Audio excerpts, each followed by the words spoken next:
Everyone, welcome to Crest. I'm Kaushik and I'm back with my thoughts on group discussions and how to conquer the same.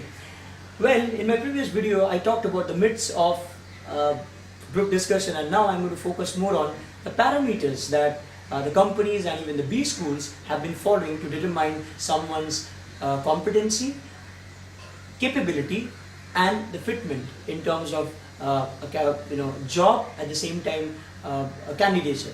So I'm going to talk basically about 4 different parameters that are of utmost importance when it comes to group discussion and rating someone's performance. So we start with the first and the foremost, known as your communication skills. Now, communication is not only the ability to give your thoughts, ideate your expressions, it is also about the way you comprehend. So the first principle remains your communication skills, and that is to be complemented by your presentability as well. So the first principle and the parameter on the basis of which you will be adjudged is not only the way you speak, it is also about the way you listen and comprehend others. So always remember that communication skills are of utmost importance when it comes to evaluating your performance. So you should not always speak, rather you also should listen and try to comprehend what others have to say. Second, it's all about your leadership capabilities. Now, when 8 people come to a leaderless group discussion, it is always the priority of the moderator to find out who can emerge as the leader in the group. And then everyone is not a born leader.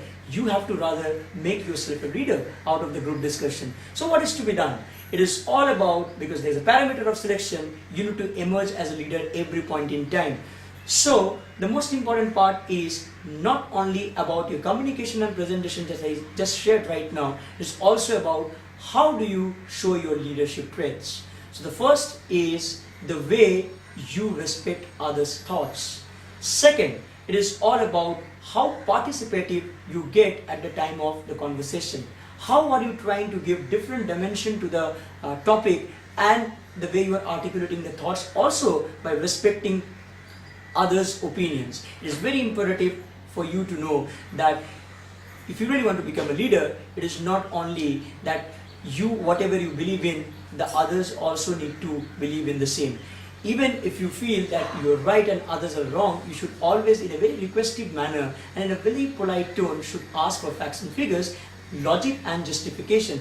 That will make a very strong ground for you as a leader. So don't forget, leadership skills are also very important that you need to showcase at the time of group discussion. Third is about your content. We always say knowledge is power. Content has to be the king. But let's not deny the fact that which topic is going to come to your way, you never know. So if you really want to master group discussions, and if you really want to do well, you need to read, read and read. And it's not only about power of reading, it is also power of sharing that will make you educated and knowledgeable. So remember friends, it is not about that you read articles, newspapers, journals or whatever. You also need to share, because reading and sharing would end of the day will give you a repository of thoughts. And when you are up to the most important battle of your life, I'm very sure of that, if you're well read, it will click on your mind when it matters the most. So always remember that reading should not be a kind of overnight job when you're going for a kind of selection process. It's not an interview. So if you really want to do justice to the topic you are speaking on, you should be well read. So read newspapers, editorials, journals, magazines, so on and so forth. Then again, one more parameter that is evaluated at the time of group discussion is people skill. As it is all about understanding not only individual's performance, but how do you mingle in the group, how do you manage the group, how do you take the group along with you in the due course of action. So the fourth parameter would be typically we call people skill. So it tests typically your ability to connect well with people. We call it interpersonal skills, the way you talk to people, the way you gel with them, the way you understand them, and the way you work and then reach to the conclusion unanimously.